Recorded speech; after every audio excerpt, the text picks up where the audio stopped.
Good morning, Bimblers. And you join me in Macclesfield. We come to Cheshire today. We're heading off to somewhere called Prestbury. I reckon it's all going to be uphill, but you never know. You just relax on the sofa. I'll do all the hard work. So let's stop messing about. Let's bimble.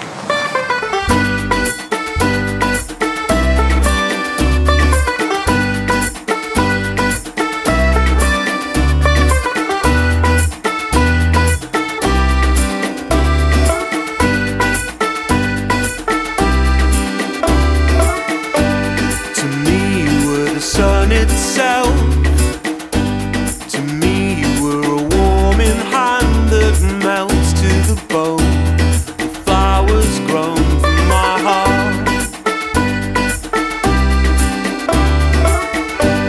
To you I was a drifting line, drawn between a light to capture, but only shown in pictures sewn from my arms.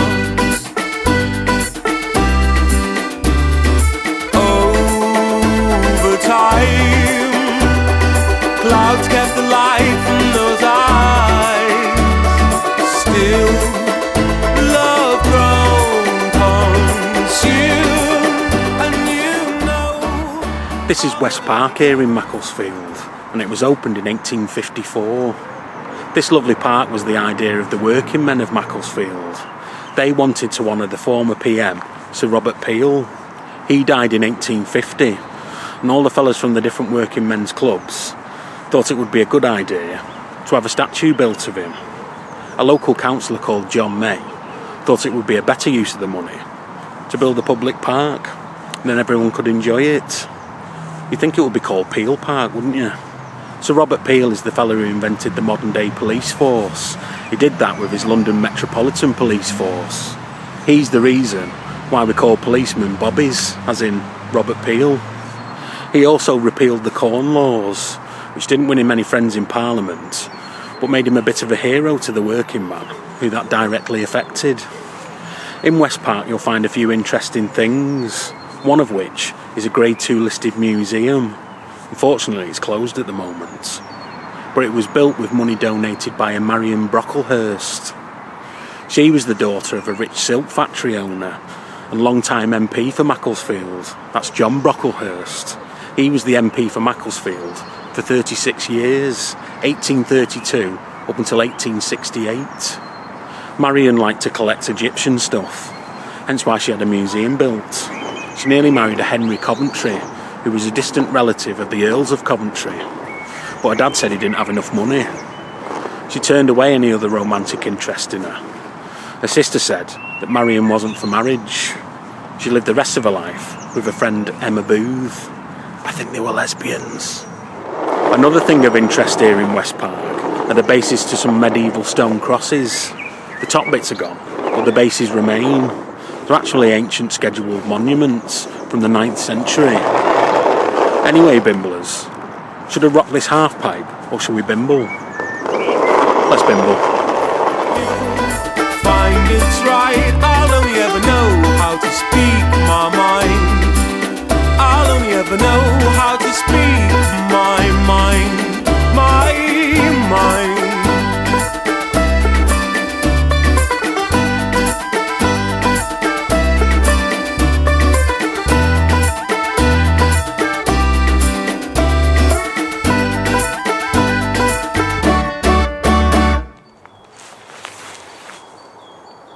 There are a few notable people from here in Macclesfield.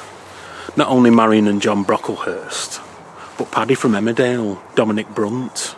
He comes from Macclesfield, still alive and kicking. You also have Mr. Methane, Paul Oldfield. He's a professional flatulist. I'll let you work out what that is. John Mayall of Bluesbreakers fame. He's from here in Macclesfield. He died last year, but he's buried over in Hollywood. But Macclesfield's greatest export is buried here.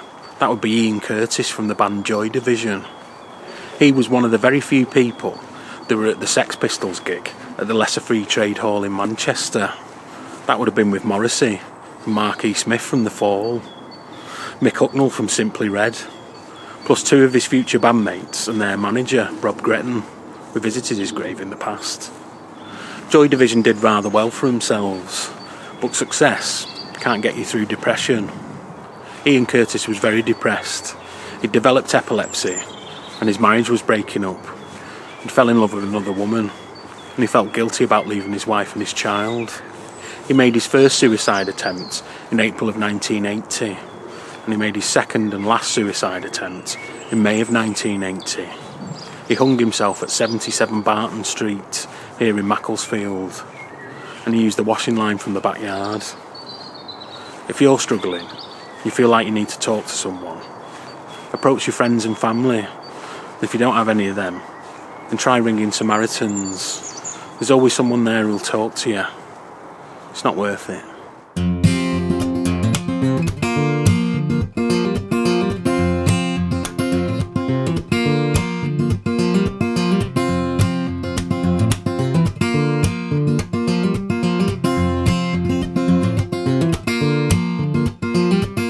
Maybe it didn't work at the time, maybe it never did.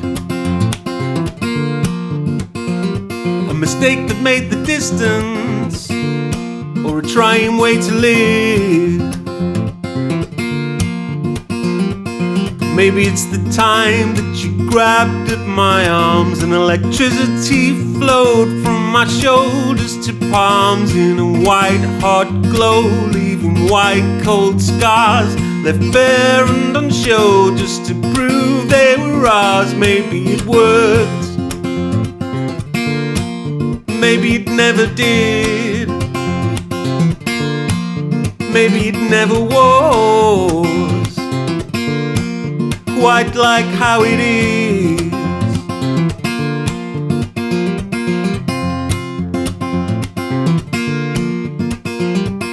Maybe it didn't work at the time, maybe it never did.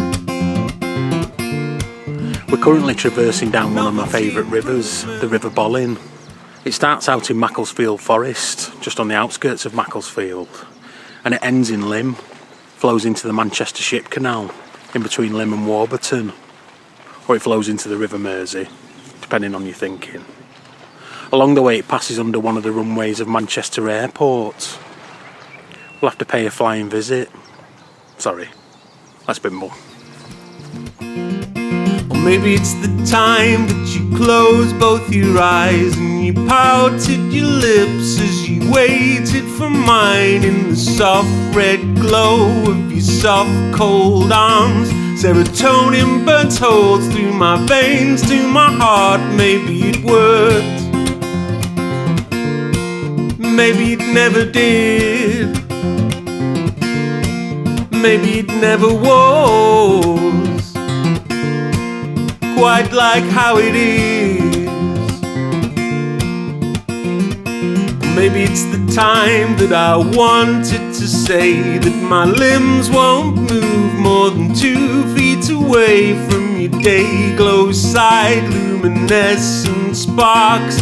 I could burst into flames from one beat from your heart. Maybe it worked, maybe it never did, maybe it never was quite like how it is. Maybe it worked, maybe it never did, maybe it never was quite like how it is. And I quite like how it is.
I've just nipped into St Michael's churchyard to get away from the traffic noise. But we're actually going to talk about something quite macabre. We spoke about a suicide today. What about a murder? A double murder? In February of 1977, the charming little village of Prestbury was rocked by a bank robbery which led to a double murder. What's now labelled as Prestbury Library used to be Williams and Glynn's Bank, and it was closed for lunchtime. Working that day was a 22-year-old Ian Jebb and a 19-year-old Susan Hockenhull. It was during the lunch break that the robbery happened. Ian Jebb was found dead at the scene, stabbed to death. But the alarm wasn't raised because everyone thought the bank was closed for lunch. It wasn't until mid-afternoon, when they realised the bank hadn't opened again, that they raised the alarm. Susan Hockenhull was kidnapped and her body was found on the moors around Macclesfield. She died of hypothermia after being dumped on the moors. In October of 1977, a David Walsh was found guilty of both murders, plus the robbery of the bank. He was the man that used to calibrate all the machines in the bank, the cash counting machine and the adding machine. Thankfully, he received 2 life sentences, plus 15 years for the robbery. He apparently stole £2,445, which is about £14,000 in today's money. Wasn't really worth it, was it? Anyway, seeing as we're at St Peter's Church, we should probably talk about that.